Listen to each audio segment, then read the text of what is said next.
But first, before we start, Pep, I have to ask you about Magnus, and I have to ask you about chess. Are you into your chess at all? When I was a little boy, Yeah. I started to play. My father teach me a little bit, but immediately I realized I could not beat Magnus, and that's why I said, okay, I quit.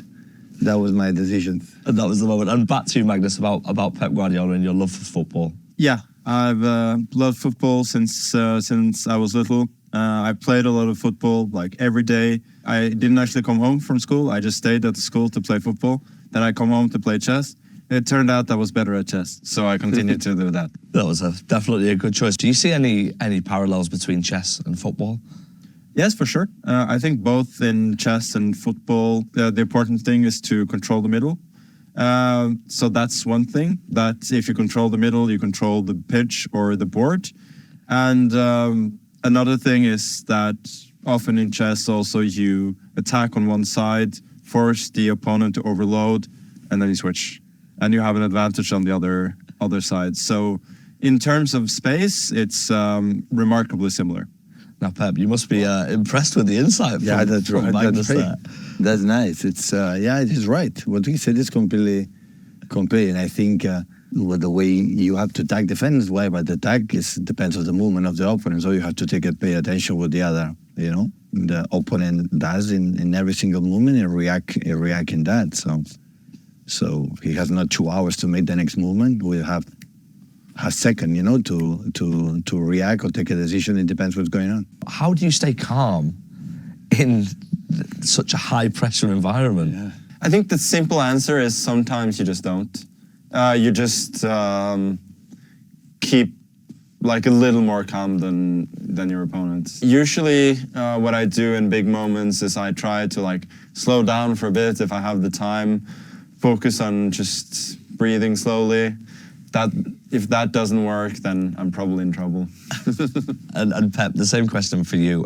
You've played in enormously high-pressure environments. How do you keep your emotions in check? No, you're right. Sometimes when you have something wrong, and sometimes I don't know what's happening. In that moment, like Magnus said, the better is, okay, take a breath, relax 1 minute, okay? Football dictates sometimes the situation for yourself, and maybe in 3 minutes or 5 minutes, you will find the solution. You get more anxious and nervous, no chance to find the right solution. Here, it doesn't look like it's control in the middle. No. But now, like, the key factor here is I have this pawn, yeah? It's almost queening. So unless you can eliminate this one, I will win. And win he did. Amazing. Another final, another display of attacking mastery. What do you remember about this, Magnus? This was like a typical counterattack. Like I was being pressured most of the game. Then he made one mistake. And as you could see, like the space, there are like open spaces around my king. But at some point, like he let one of my pieces in, and then the counterattack just flew. Like all of my pieces got in attacking positions all of a sudden, and like just like 4 or 5 quick moves, was checkmate on the other side. It was indeed, but you actually played a game against Ian, which lasted so long, 7.5 hours, 136 moves. First things first, how were you feeling after that marathon when you played against him? I felt good. I was ready to play more. Yeah, because that was the key breakthrough.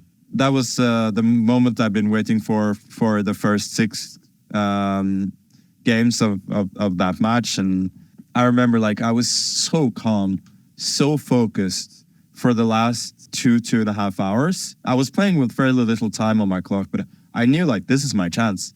Like if I win this game, I'm probably winning another world championship.